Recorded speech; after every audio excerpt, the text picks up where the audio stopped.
नमस्कार साथियों, सभी का स्वागत, अभिनंदन GK point Rahul YouTube channel पर। साथियों, आज मैं आप लोगों को एक ऐसे शख्स हैं, एक ऐसे शख्सियत से रूबरू करवाऊंगा जो आज ही आरपीएससी से मुखातिब होकर आए हैं।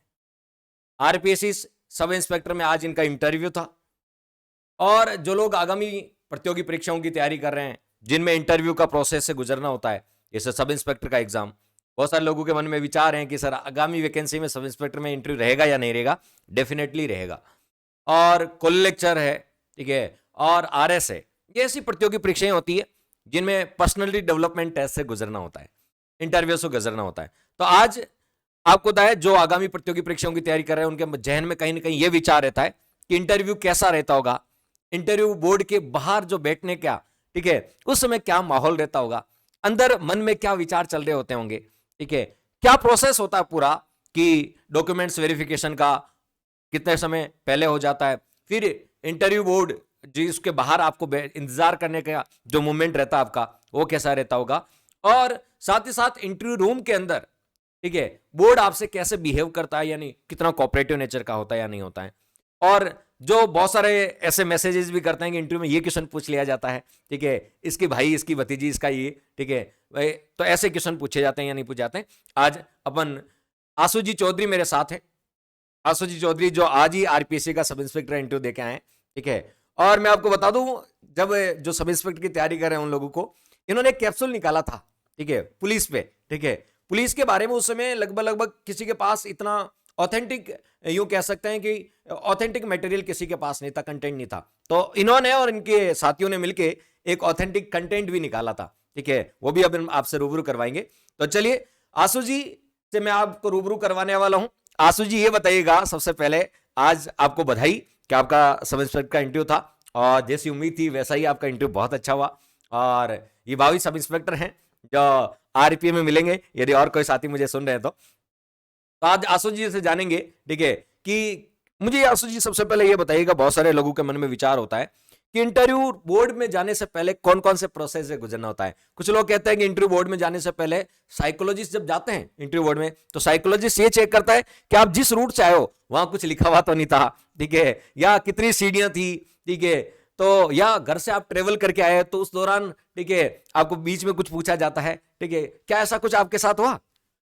सबसे पहले तो बहुत बहुत धन्यवाद राहुल जी, जो आपने अपने प्लेटफॉर्म पे मेरे को इनवाइट किया। मैं आपको बता दूं कि ये जो पूछा जाता है कि आप कौन सी सीढ़ियों से आए, कहाँ से आए, किस यात्रा से आए, बस से आए, ट्रेन से आए, हाँ, ये क्वेश्चन काफ़ी पुराने हो गए हैं। अच्छा, अब ऐसे कोई क्वेश्चन नहीं पूछे जाते हैं। हालांकि मेरे भी मन में था कि कहीं ऐसे क्वेश्चन नहीं आ जाए, लेकिन मैंने भी ध्यान रखा। जैसे मैं जयपुर से आया तो मैंने देखा कि टिकट कितने का है। जैसे उसमें लिखा था 145, मैं भी याद करके आया था। हाँ, मतलब ऐसा अक्सर होता है, ऐसा अक्सर होता है कि बहुत सारे जो इंटरव्यू देने जाते हैं उनके जहन में कहीं ना कहीं ये चलता है कि अपन जिस सीढ़ियों से आए वहां कोई स्लोगन तो नहीं लिखा है विवेकानंद जी का या महात्मा गांधी, कोई कोटेशन नहीं लिखा है, ठीक है, या फिर अपन जब एंट्री करी तो बाहर कुछ ऐसा तो नहीं लगा हुआ जो हो सकता है कि इंटरव्यू बोर्ड वाले हमसे पूछ ले, ठीक है। जैसे आपने कहा कि बस का टिकट मैंने देखा था कि वास्तव में उसमें कितना टिकट था, क्योंकि अपन हो सकता है कि अपन वो पूछ ले कि बस से आए हो तो उसका टिकट कितना था, तो अपन उनको ऐसा नहीं कि गुमराह कर सकते हैं या ऐसा कुछ ऐसा नहीं कह सकते, क्योंकि वो अपने से बहुत ज्यादा अनुभवी होते हैं।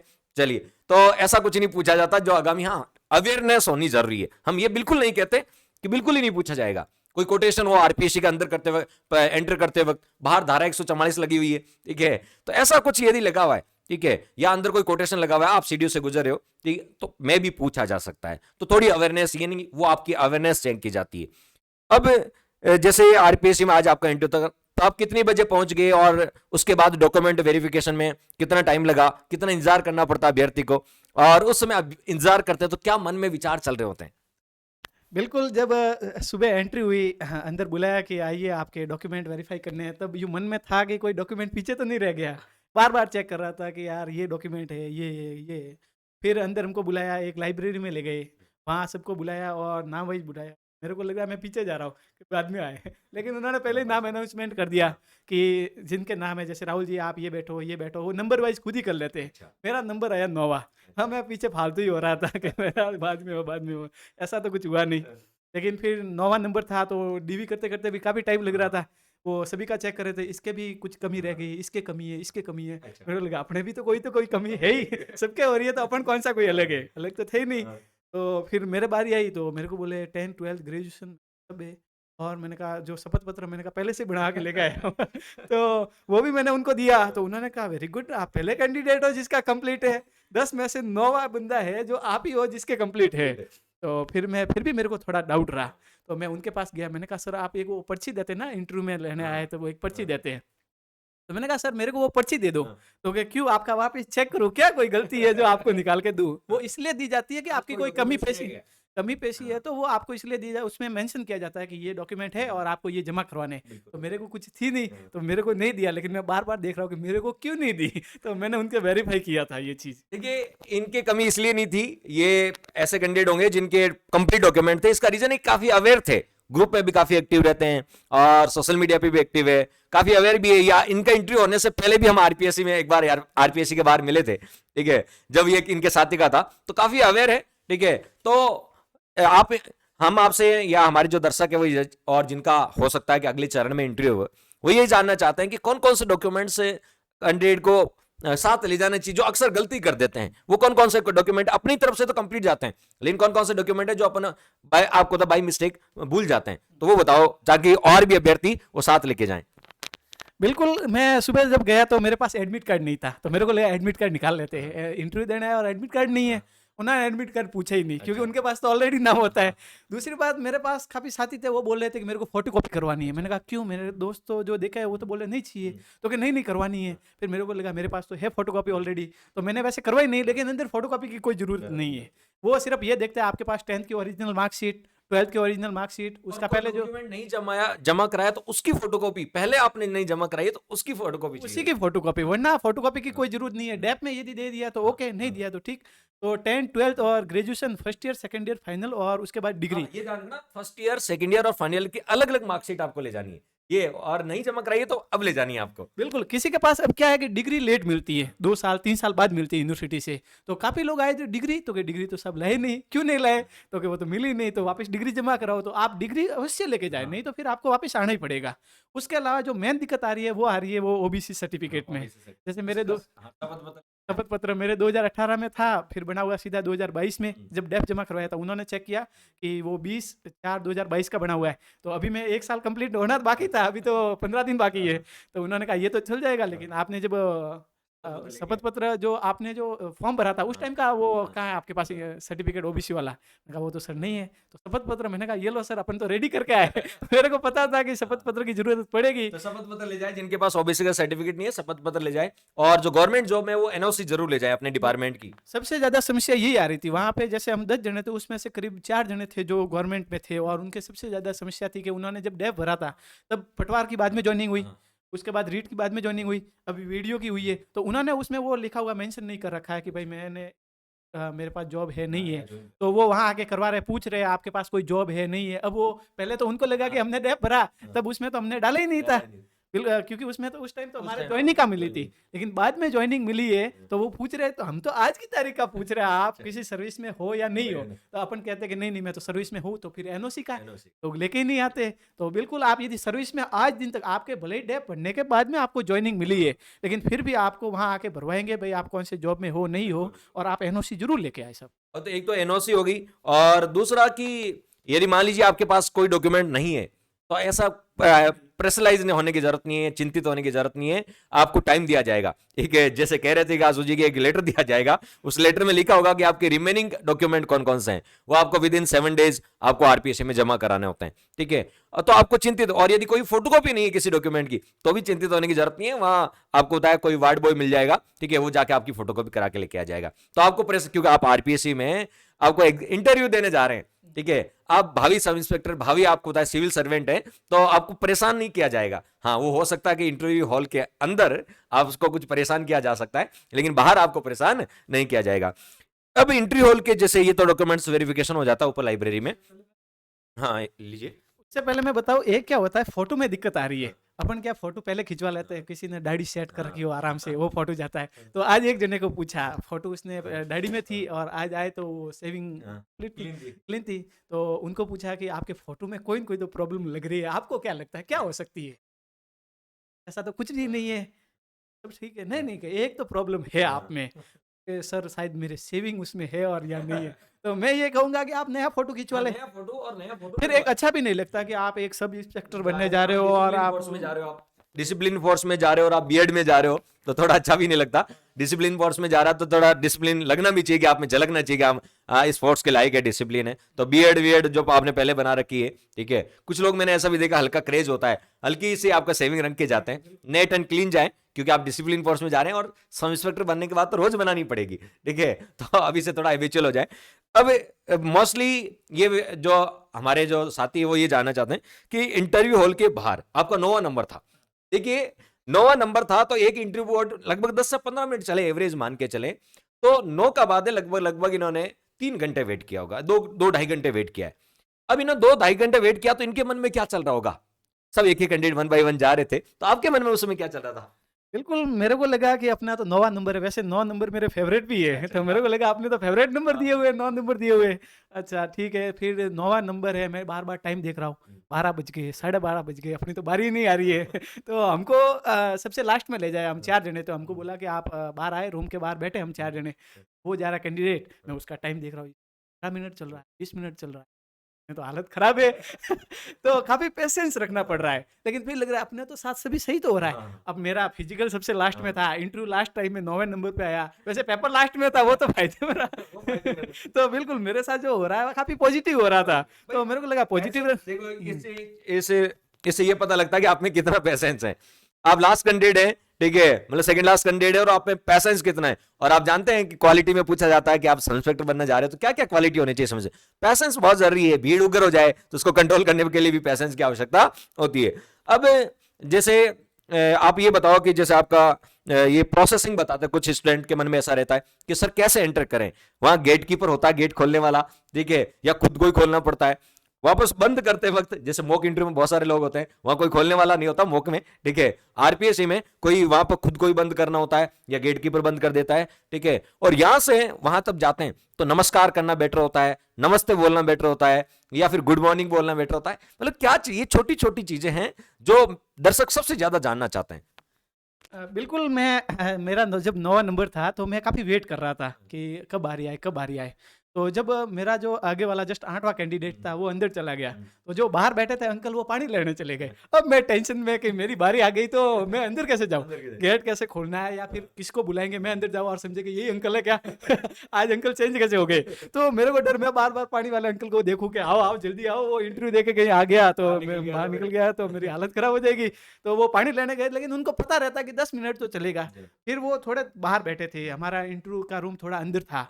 तो गेट मैंने देखा कि जब जस्ट मेरे जो आगे कैंडिडेट गए थे एक, वो बाहर आए तो गेट खुला रह गया, अपने आप क्लोज हुआ ही नहीं। तो वो मेरे माइंड में पहले से आ गया कि नहीं, आना है तो अपने को गेट बंद करके आना है, भले अपना इंटरव्यू अच्छा हो लेकिन लास्ट में अपना ये एक्सपीरियंस बहुत बुरा हुआ तो अच्छी बात नहीं है। तो मैंने ये चीज़ पहले से रियलाइज कर ली थी कि गेट अपने आप बंद नहीं आ रहा है और अपने को बंद करना है। और अंकल तो काफ़ी दूर बैठे, वो पानी लेने गए तो फिर बंद कौन करेगा। तो ऐसी चीज़ों का बिल्कुल ध्यान रखना है।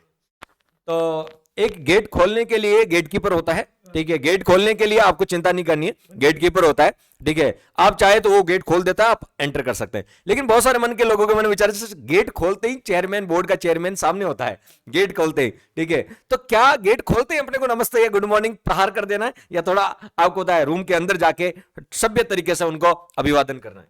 बिल्कुल, मैं भी अंतिम लड़ाई लड़ने गया था। मैंने कहा आज तो जाते ही अपना फाइनल करके आएँगे। लेकिन जैसे गेट खोला तो पहले डायरेक्ट पूछा कि सर मैं अंदर आ सकता हूँ? तो उन्होंने बोला बिल्कुल आइए। चलते-चलते जैसे अंदर ज़्यादा अंदर कुर्सी थी नहीं, पास में ही थी, कम ही डिस्टेंस। तो नमस्ते कर लिया, 4 मेंबर्स थे। जाते ही टाइम ही पहले से अपने तो मेंबर्स के फ़ोटो देख रखे थे, बाबूलाल जी कटारा बैठे थे। बोर्ड के ठीक है, अंदर साइड सवाई सिंह गोदारा साहब थे और 2 मेंबर्स थे। तो ग्रीटिंग तो काफ़ी ठीक रही। नहीं, सर ही थे। तो अच्छा हुआ, कई बार होता क्या अपन होता क्या, कई बार सर और मैम में कम्युनिकेशन नहीं होता है, ठीक है। कई बार कम्युनिकेशन गैप हो जाता है, सर को मैडम बोल देते हैं, मैडम को सर बोल देते हैं, हो जाता है कई बार। अब जब अपना प्रैक्टिस नहीं होता है तो जब मैम कोई क्वेश्चन पूछती है तो आपको होता है मैम बोलते हैं, थोड़ी देर में सर पूछ लेते हैं तो उनको भी मैम निकल जाता है, ऐसा हो जाता है। लेकिन आपके फेवर में अच्छा था कि सारे के सारे सर ही थे। हाँ, बिल्कुल, मेरे को भी लगा कि कहीं मैम और सर मैं परेशान नहीं हो जाऊँ। मेरे से जस्ट आगे कैंडिडेट उन्होंने बोला मेरे को तो ज्योग्राफी काफ़ी पूछ रहे हैं, मेरे को लगा मंजू शर्मा मैम है। तो मैं भी कन्फ्यूज़ था कि नहीं मैम को मैम बोलना है और सर को सर बोलना है। लेकिन जैसे अंदर गए तो सारे सर ही थे, तो मैंने कहा ये तो ठीक हुआ। कम्फर्ट हो गए। काफ़ी कंफर्टेबल फ़ील हुआ और इतना मतलब मुस्कुराते-मुस्कुराते व्यवहार कर रहे थे कि अपने को लगा कि वास्तव में हाँ, बहुत फ़ैमिलियर साइड फ़ैमिलियर टाइप में। पहले यूँ डर रहता है, मैं बाहर बैठे-बैठे यूँ सोच क्या नहीं कहेंगे। बहुत सारे विचार आते हैं, लेकिन अपन 100 मीटर की रेस करते हैं, तो पहले कैसे करते हैं और जब दौड़ होती है और कंप्लीट जाता है, हाँ, तब पता लगा कि रेस हुई है कि नहीं हुई है। वही वाली हालत थी। अब मैं जब बाहर आया तब मेरे को दोस्त बोले कि कितने मिनट तक आपका इंटरव्यू चला? मैंने कहा साहब पता ही नहीं रहता है अंदर जाने के बाद टाइम क्या हुआ है। वो गेटकीपर को अपन कह देते हैं कि भैया देख लेना मेरा कितना चले, तो वो बता सकता है। अपने को तो कुछ आइडिया नहीं होता है, वहां 10 मिनट क्यों 20 25 मिनट 30 मिनट कब निकल जाए पता ही नहीं चलता है। ठीक है, तो वो तो बाहर जो गेटकीपर होता है उनको बता दे भैया मैं जब एंटर करूं और एग्जिट करूं तो थोड़ा मोटा मोटा बता देना कितने मिनट चला है। तो आपसे बाबूलाल जी कटारा का बोर्ड था, क्या क्या पूछे गए आपसे क्वेश्चन, जो बेसिकली क्वेश्चन है वो क्या क्या, और मुझे लगता है कि आपके जो इंटरव्यू बहुत अच्छा गया और आपका बोर्ड का व्यवहार भी बहुत फेमिलियर टाइप था। और वैसे बोर्ड का व्यवहार बहुत अच्छा होता है, ठीक है, डिपेंड करता है कि आप कितना रेस्पॉन्ड करते हैं। यदि आप अच्छा रेस्पॉन्ड कर रहे हैं तो वो अच्छे क्वेश्चन पूछते हैं और आपको 1 बाय 1 क्वेश्चन पूछते जाते हैं। तो आपको क्या क्या क्वेश्चन पूछे गए थे, बताएंगे कुछ है दर्शकों को, इनके मन में भी चल रहा है क्या क्या क्वेश्चन पूछे जाते हैं। बिल्कुल जब बाहर आया तब तो पता लगा कि क्वेश्चन क्या पूछे तो वही याद नहीं है। लेकिन घंटे 2 घंटे आपके साथ बैठे फिर पता किया कि नहीं क्वेश्चन तो सारे याद आ रहे हैं, लेकिन उस टाइम तो बिल्कुल याद नहीं थे। जैसे ही मैं अंदर गया तो मेरे को पूछे अच्छा 10th कहाँ से हुई है? तो मैंने कहा भारतीय सीनियर सेकेंडरी स्कूल जालोर से हुई है। फिर पूछा फिर 12th मैंने कहा 8 नवोदय हुई। फिर तो इंटरव्यू वहीं हो गया। अच्छा, नवोदय चला गया। पूरा नवोदय पे। उन्होंने पूछा भई सिरोही में क्यों गए? आप तो जालोर से हो। हम्म, सिरोही नवोदय कैसे? तो मैंने 10th के बाद में मेरिट बेस पे सिलेक्शन हुआ था। सिरोही नवोदय में गया। हम्म, तो फिर आप जालोर से सिरोही गए? मैंने कहा हाँ सर। तो मैंने पहले नाम लिया था जवाहर नवोदय विद्यालय कालंदरी। हाँ, उन्होंने कहा ये कालंदरी कहाँ पे है? हाँ, सर ये तो सिरोही में है। हाँ, अच्छा आप हाँ, सिरोही में पढ़े हो, आप जालोर में भी पढ़े। अच्छा, तो फिर ग्रेजुएशन? मैंने कहा सर वो यूनिवर्सिटी से नॉन कॉलेजिएट की है। नॉन कॉलेजिएट कर लिया, आपके फर्स्ट डिवीजन है? मैंने कहा सर है बहुत बढ़िया आपकी रैंक। ठीक है, तो उन्होंने फिर नवोदय मतलब बाबूलाल जी सर ने तो पूरा मेरा जो प्रोसेस है ना वही नवोदय कब बने थे, हाँ, किसने बनाए, कौन पीएम थे, हम्म, इनिशिएटिव लेके बनाया, इसके उद्देश्य क्या है, जैसे नवोदय के उद्देश्य उत्कृष्टता, समानता और सामाजिक न्याय, तो ये क्या क्या होते हैं इनके बारे में पूछा। रिजर्वेशन का क्या प्रोसेस होता है, सिक्स एडमिशन कब कब होते हैं, जैसे सिक्स में, हाँ, 8th में, 10th के बाद, तो एडमिशन की प्रोसेस क्या होती है। उसके बाद को रेजिडेंसी स्कूल होते हैं, तो महिला मतलब गर्ल्स है वो गर्ल्स भी है, अंदर रहती है हाँ, क्या? मैंने कहा हाँ सर। तो कैसा पॉजिटिव रेस्पॉन्स रहता है? बिल्कुल। तो नवोदय और अदर स्कूल में क्या खास क्या अलग अलग हाँ, क्या डिफरेंसेस रहता है उसके बारे में। फिर मेरे को पूछा इसका नवोदय विद्यालय नाम है तो ये जवाहर नवोदय विद्यालय है, तो ये क्यों पढ़ा? हाँ, मैंने कहा सर अपने जो पहले प्रधानमंत्री थे माननीय जवाहरलाल जी नेहरू उनके नाम पे ये पढ़ा। तो कौन से नंबर के प्राइम मिनिस्टर थे? फर्स्ट, सेकंड, थर्ड ऐसे ऑप्शन दिए। मैंने कहा सर ये तो फर्स्ट थे। अच्छा फिर इन्होंने बनाए किसने? वो देखिए प्रधानमंत्री ने यूनिवर्सिटी याद नहीं, तो उन्होंने काफ़ी कोऑपरेट किया। कोई बात नहीं, याद नहीं तो हम बाद में पूछ लेंगे, लेकिन आप तब तक सोच लेना। मैंने कहा बिल्कुल सर। तो वही पूरा चला। फिर नवोदय के एक्सपीरियंस को आप पुलिस में कैसे यूज़ करोगे? अच्छा, उसके बारे में भी मेरे को हाँ, पूछा। डिसिप्लिन, हाँ, जैसे हम वहाँ रह रहे थे तो वही लाइफ़ थी पूरी नवोदय में, आप हाँ, कैसे उसको यूज़ कर यूज कर, सकते हो? उसके बारे में भी था। नवोदय के स्थापना के उद्देश्य वो पूरे हो गए। तो कुल मिलाकर जो बाबूलाल जी थे उन्होंने मेरे को पूरा का पूरा नवोदय ही मतलब चला। मेरा हाँ, ग्रेजुएशन तक तो गया ही नहीं, गया नहीं। 12th में ही खत्म हो गया। नहीं, बेसिकली बात क्या कि इन्होंने क्लू दे दिया बीच में, और ये एक स्मार्ट जो कैंडिडेट होता है ना उसका एक पॉजिटिव पॉइंट होता है कि वो बीच में क्लू दे देता है, तो इंटरव्यू बोर्ड को अपने अकॉर्डिंग चला सकते हैं। ठीक है, स्मार्ट जो कैंडिडेट होता है ना, वो जैसे आशु जी चौधरी है, इन्होंने क्या करा बीच में क्लू दे दिया, 12th करते ग्रेजुएशन पूछा कि सर मैंने जवाहर नवोदय से किया है, तो इनका इंटरव्यू यू टर्न हो गया। तो ये कुछ चीजें होती है जो बीच बीच में पता भी नहीं चलना चाहिए अगले को, ठीक है, और अपन कुछ क्लू दे दें, ठीक है, यानी लो फुल टॉस गेंद पे भी छक्का लगा दे, ये सिचुएशन थी। उसके बाद जैसे आपसे नवोदय के बारे में, उसके बाद दूसरे मेंबर ने आपसे क्या पूछा होगा। बिल्कुल, पहले सुबह जब मैं गया तो पूरा करंट वरंट तो पढ़ के गया था, सब्जेक्ट भी पूरी देखी। मैंने जो मेरी पीडीएफ बनाई थी ऐसे मार्गदर्शिका वाली, उसको तो पूरा याद ही था। तो मेरे को भी पहले तो डाउट था कि कहीं वहाँ से क्वेश्चन आएँगे तो अपन वैसे सेफ तो है ही। लेकिन जो दूसरे मेंबर्स आए, तो उन्होंने मेरे को डिस्ट्रिक्ट जैसे उनको पता लगा कि ये 10th जालोर से किया है, तो इनका डिस्ट्रिक्ट है जो जालोर ही है। तो उन्होंने मेरे को फिर पूछा कि जालोर के इनकम सोर्सेज़ क्या है? तो मैंने कहा सर ग्रेनाइट है, उसके अलावा जो नर्मदा नहर आई है, तो यहाँ कृषि से संबंधित भी काफ़ी सोर्सेज़ हो गए हैं सर, फूड सिक्योरिटी वगैरह, तो ये भी हुए। तो उसके बाद में फिर उन्होंने मेरे को एसीबी, आईबी, एसएसबी, आईटीबीबी वगैरह ये क्या होती है उसके बारे में मेरे को काफ़ी पूछा। उसके बाद में जो संवेद शिखर है, ये इन्होंने एक कहानी बनाई थी कि काफ़ी टाइम पहले एक ऐसा हुआ था कि काफ़ी जैनों में भारी विरोध हुआ था। वो भी एक बार आंदोलन के लिए आए थे। आप न्यूज़पेपर पढ़ते हो क्या? मैंने कहा हाँ सर न्यूज़पेपर पढ़ता हूँ। तो फिर क्या मुद्दा था वो? तो मैंने कहा सर संवेद पर्वत। तो कहे नहीं संवेद पर्वत तो नहीं था। तो फिर शिखर। मैंने कहा सर संवेद शिखर। मैं कंफर्म नहीं था। तो उन्होंने कहा नहीं वो संवेद शिखर था। कंफर्म? मैंने कहा कंफर्म। फिर उन्होंने थोड़ा करंट का इश्यू उठाया, जैसे वर्ल्ड बॉक्सिंग चैंपियनशिप हुई है। कहाँ पे? किस देश में हुई? नई दिल्ली में हुई है। तो कितने गोल्ड मेडल जीते? यार वैसे फैक्चुअल था ये। तो कौन-कौन थे आपको पता है क्या नाम? मैंने कहा सर नाम तो पता नहीं है, लेकिन जैसे लवनीना दुल्हन ऐसा था, मैंने वो तो मेरे को तो एक ही नाम याद है, वो काफ़ी पॉजिटिव थे कि नहीं, नहीं कोई बात नहीं है। था तो सेकंड मेंबर्स ने ये तक देखिए आपने ये पढ़ी होगी, ठीक है, ये पीछे जो बहुत सारे सब इंस्पेक्टर हैं पिछली वैकेंसी के सिलेक्टेड, उनकी फोटो है और सामने इधर ऐसा ही इंटरव्यू, ऐसा ऐसी बुकलेट आपने पढ़ी होगी या प्रिंट आउट निकाला होगा, ठीक है।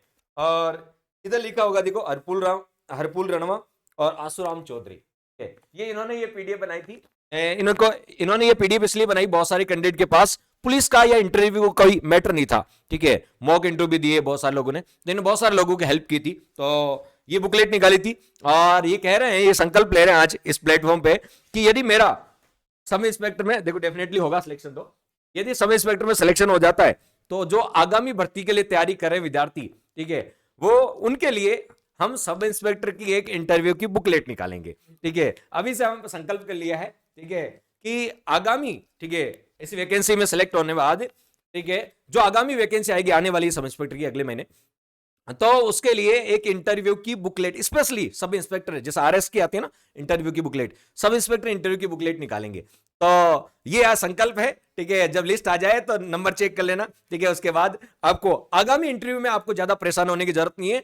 यदि आगामी इंटरव्यू जब होगा, ठीक है, तो ये इंटरव्यू का जो अनुभव है वो आपके बहुत काम आएगा आगे भी, ठीक है। और बुकलेट जो निकालेंगे वो बुकलेट भी आपके लिए बहुत काम में आएगी। और अब जैसे ग्रेजुएशन जो सब्जेक्ट थे आपके, उससे रिलेटेड कोई क्वेश्चन पूछा आपसे? फिर थर्ड मेंबर थे, उन्होंने ग्रेजुएशन सब्जेक्ट पूछी कौन-कौन सी है? मैंने कहा सर हिस्ट्री और ज्योग्राफी तो थी नहीं, सॉरी, हिस्ट्री, पॉलिटिकल साइंस और इकोनॉमिक्स। मेरे क्या हिस्ट्री है तो ठीक, लेकिन थोड़ी कमज़ोर है। मैंने कहा कहीं फैक्चुअल आ गए तो अपने को तो सन-वन तो याद ही नहीं है। तो उन्होंने मेरे को सिर्फ पॉलिटी से स्टार्ट किया। तो मैंने कहा, पूछा कि मौलिक अधिकार जानते हो? मैंने कहा कितने हैं? मैंने कहा 7 थे, अब 6 है। मौलिक कर्तव्य कितने हैं? मैंने कहा 11 है। तो ऐसा क्या कारण है कि लोग अधिकारों की तो बात करते हैं, लेकिन कर्तव्यों की नहीं करते? तो आपको क्या लगता है क्या होना चाहिए? मैंने कहा सर बिल्कुल, ये अब सबसे बड़ी विडंबना यही है कि लोग अधिकार तो चाहते हैं लेकिन कर्तव्य भूल जाते हैं। लेकिन हम यदि कर्तव्य को पहले रखें और अधिकार को बाद में रखें, तो काफ़ी सर चेंजेज हो जाएगा और काफ़ी भारत अपनी ऊंचाइयों को ले जाएगा। तो ये बात हुई। तो उन्होंने मेरे को मौलिक अधिकार और मौलिक कर्तव्यों के बारे में पूछा, तो ये उनका तो एक ही क्वेश्चन था। एक ही क्वेश्चन था। तो इनसे पॉलिटी से क्वेश्चन हो गए ग्रेजुएशन में, करंट अफेयर से जैसे बॉक्सिंग चैंपियनशिप वाला क्वेश्चन हो गया, एक समेत शिखर वाला हो गया। हॉबी से कोई रिलेटेड क्वेश्चन पूछा आपसे? मेरी हॉबी तो सबसे यूनिक थी, ग्राफिक डिजाइन करना। मैंने 12-13 मॉक दिए थे, एक आदमी ही कोई पूछा था कि ये क्या होता है। हाँ, ज्यादा अनुभव नहीं होता ना, कई बार अनुभव नहीं होता है तो उसके बारे में वो अवॉइड कर देते, पूछते नहीं है। बिल्कुल, मेरी हॉबी सबसे यूनिक थी। उनको लगता है कि इसमें तो पूछे ही क्या, होता क्या, ये तो आज की फ्यूचर। तो हॉबी ऐसी रखनी चाहिए जिसपे 2-3 मिनट आपके निकल सके, ठीक है, आप इंटरव्यू को 2-3 मिनट आप चला सके। हॉबी या तो या बिल्कुल नहीं होनी चाहिए, नहीं का मतलब ऐसी हॉबी होनी चाहिए जो आपको होता है वो पूछे नहीं, उनके बारे में कोई नॉलेज नहीं हो या उसके बारे में कोई क्वेश्चन नहीं पूछे। जैसे मेरी हॉबी थी हैंडबॉल खेलना, तो अब हैंडबॉल से कम लोग परिचित होते हैं, यूरोप में तो बहुत खेलते हैं लेकिन एशिया में प्रचलित नहीं है इतना, तो उन्होंने स्किप कर दिया। लेकिन दूसरी मैंने हॉबी बताई थी संविधान को पढ़ना, ठीक है, तो उस पर आगे तो एक ऑप्शनल भी आप रख सकते हैं, हॉबी में 2 रख सकते हैं। तो एक हॉबी ऐसी है जिसके बारे में कुछ नहीं पता हो, एक हॉबी जिसके बारे में पता हो और आपके 2-3 मिनट उस हॉबी पर निकल जाए। बिल्कुल, आपकी हॉबी तो शानदार थी। आपकी तो खुद की बुक आती है राजस्थान संविधान की, तो आपने तो हॉबी को अपने वे में मोड़ लिया था। तो मेरे को हॉबी से रिलेटेड क्वेश्चन नहीं पूछा। होता क्या है कि अपन जब मॉक देते ना, तो उसमें तो अपने को भरवाते कि आपकी हॉबी क्या है, और उनके पास होता, यहाँ कोई भरवाते नहीं है। यदि उनके मन में आया, जैसे मान लो कोई क्वेश्चन की क्या क्या जाता है उनके पास, देखिए बोर्ड के पास एक जो स्लिप जाती है उसमें क्या क्या जाता है वो भी बता दीजिए आज। उसमें only for 10th year percentage और 12th ईयर और परसेंट, स्कूल का तक नाम नहीं था उसमें, ना कोई डिस्ट्रिक्ट का नाम था। वो तो अपने को पूछते 10th कब हुई, तो अपन कह देते उसके साथ में ऐड कर लेते, मतलब एक क्लू दे देते। बाकी ऐसा होता नहीं, अपन कह सकते हैं सर 2013 में 61, तो ऐसे थोड़ा यू सही भी नहीं लगता। लेकिन अपन वो रहता ऑलरेडी, जैसे मैंने नवोदय बताया तो वो काफी सही रहा, एक पॉजिटिव पॉइंट होता है इसके बारे में। तो कहने का मतलब है उसमें आपके 10th 12th उनके परसेंटेज और ग्रेजुएशन और उसके परसेंटेज और उसका ईयर, कौन से ईयर में किया है, यही जानकारी जाती है। उसमें कोई हॉबी मेंशन नहीं होती आपके, आजकल हॉबी मेंशन नहीं करवाते।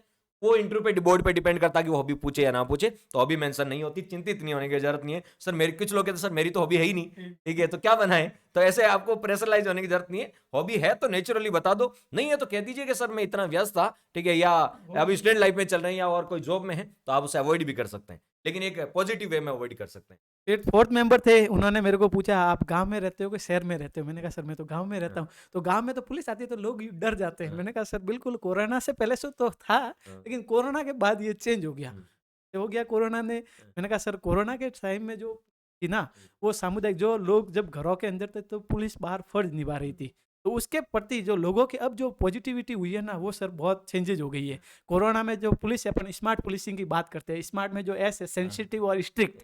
तो मैंने कहा साहब कोरोना से पहले जो पुलिस है, जो अब उसके बाद है, जो सेंसिटिव और स्ट्रिक्ट भी नजर आ रही है, वो कोरोना के टाइम पे भी नजर आई।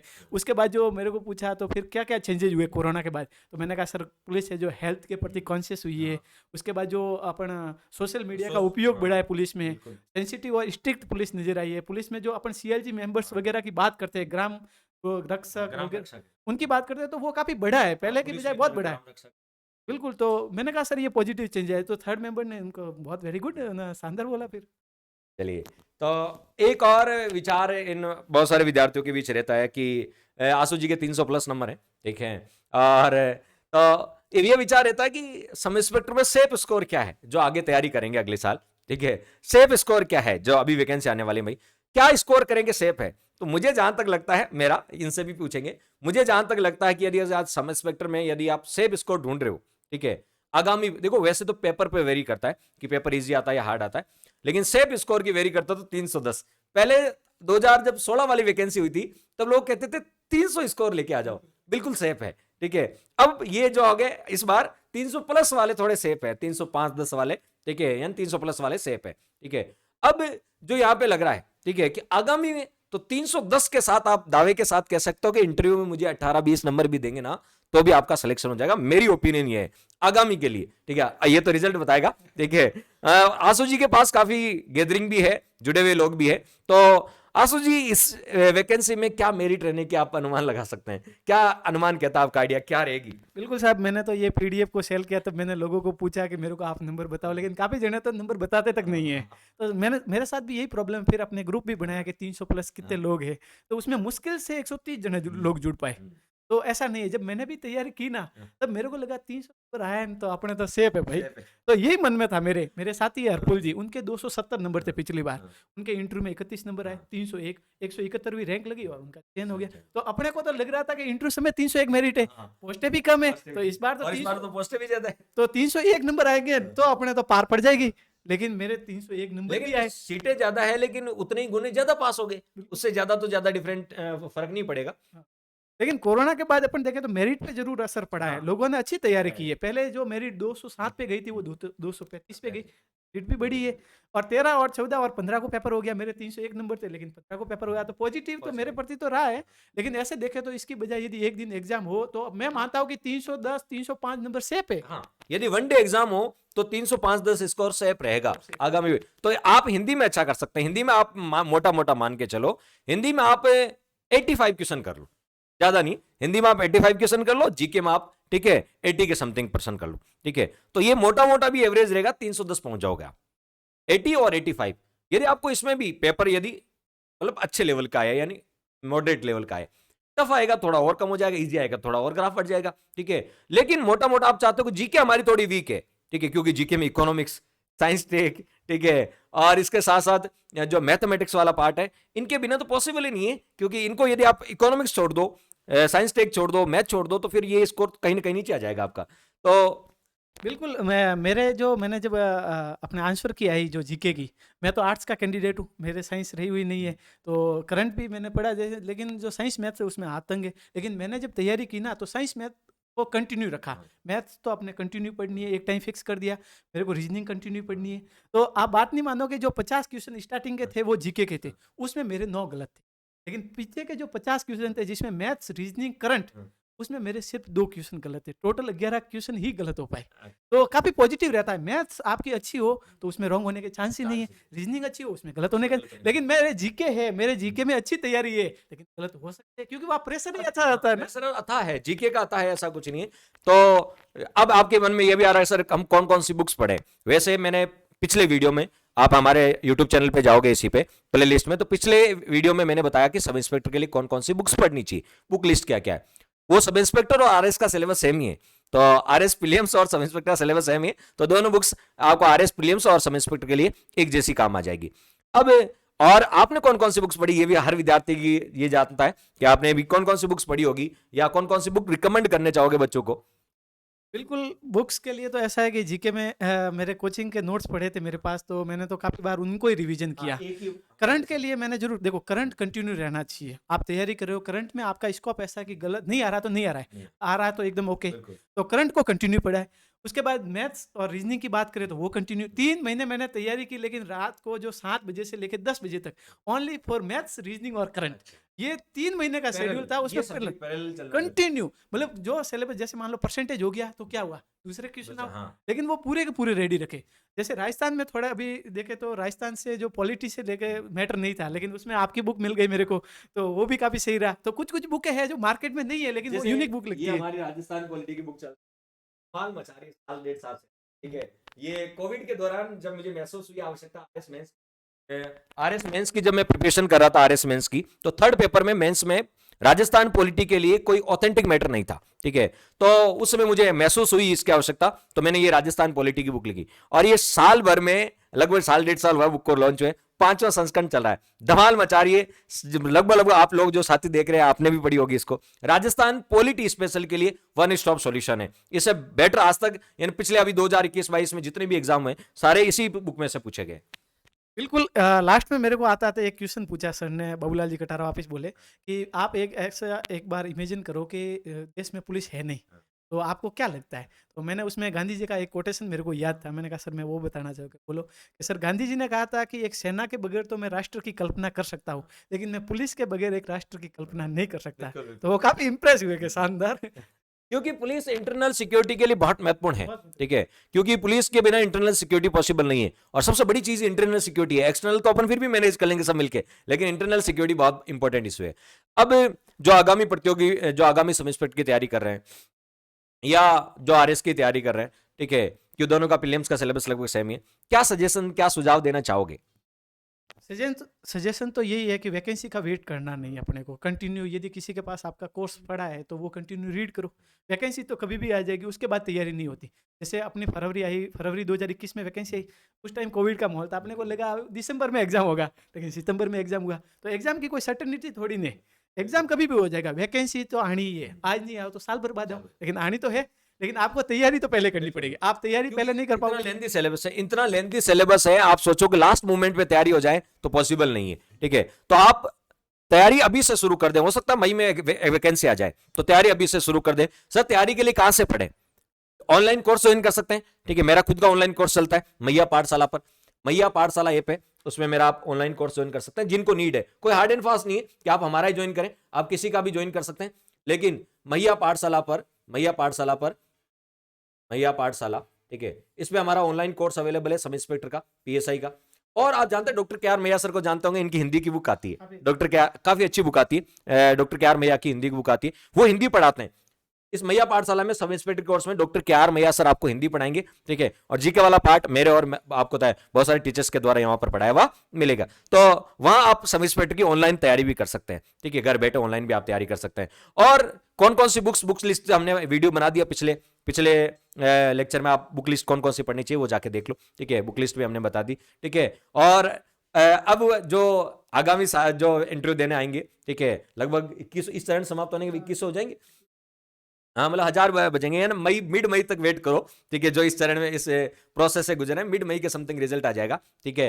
और जो आगामी प्रतियोगी परीक्षा की यानी सब इंस्पेक्टर की तैयारी कर रहे हैं उनको मैं आखिरी संदेश में ये देना चाहूंगा, ठीक है, यानी इस वीडियो का जो अंतिम संदेश है कि अभी से तैयारी शुरू कर दें। और साइंस टेक्नोलॉजी ठीक है। इसके अलावा पॉलिटिकल लेवल आजकल यूनिक पूछा जा रहा है, बहुत डिफरेंट लेवल का। सेकंड एंड फर्स्ट ग्रेड में देखा होगा आरएस में, बहुत डिफरेंट लेवल की पॉलिटी पूछी जा रही है, ठीक है। और संविधान का ओरिजिनल बेयर एक्ट है ना, वहां से रिलेटेड क्वेश्चन पूछे जा रहे हैं, ठीक है। और मैथ और साइंस और रीजनिंग और अलग अलग इकोनॉमिक्स वाला, इकोनॉमिक सर्वे वाला पार्ट, वो छोड़ के नहीं जाना है, नहीं तो फिर आपको तो मार्क्स नहीं बनेंगे। क्योंकि हिस्ट्री पॉलिटी ज्योग्राफी तो एक पार्ट है, लेकिन इसके अलावा वो पार्ट भी होना जरूरी है। और आप क्या कहना चाहोगे? बिल्कुल, अब तो जो इंटरव्यू हो गया है, अब तो जो आगे की प्रोसेस होगी वो बाद में ही पता लगेगी। इसके बारे में जो एक कोटेशन है उसमें मैंने पढ़ा था कि वर्षों तक वन में घूम घूम, बाधा विघ्नों को चूम चूम, चाहे धूप पत्थर, वर्षों तक वन में घूम घूम, बाधा विघ्नों को चूम चूम, से धूप धाम पत्थर पानी, पांडव आवे कुछ और निखर, सौभाग्य सब दिन सोता है, देखे आगे क्या होता है। मतलब ये है कि हमने हमारे कर्म कर लिए, ठीक है। आशीष जी का कहना है कि हमने हमारे कर्म कर लिए, अब रिजल्ट क्या आएगा वो आप, ठीक है, आगामी बताएगा, आगामी आपको दिनों में बताएगा। लेकिन हमने हमारे कर्म कर लिए, और जब किसी व्यक्ति को ऐसा एहसास होने लगता है कि मैंने मेरे कर्मों में, मेरे परिश्रम में, मेहनत में कोई कमी नहीं छोड़ी है, ठीक है, तो एक सेल्फ सेटिस्फिकेशन जो मिलता है ना, वो असफल होने के बाद भी मिलेगा, और सफल होने के बाद तो उसका, ठीक है, अंदाज ही कुछ अलग होगा।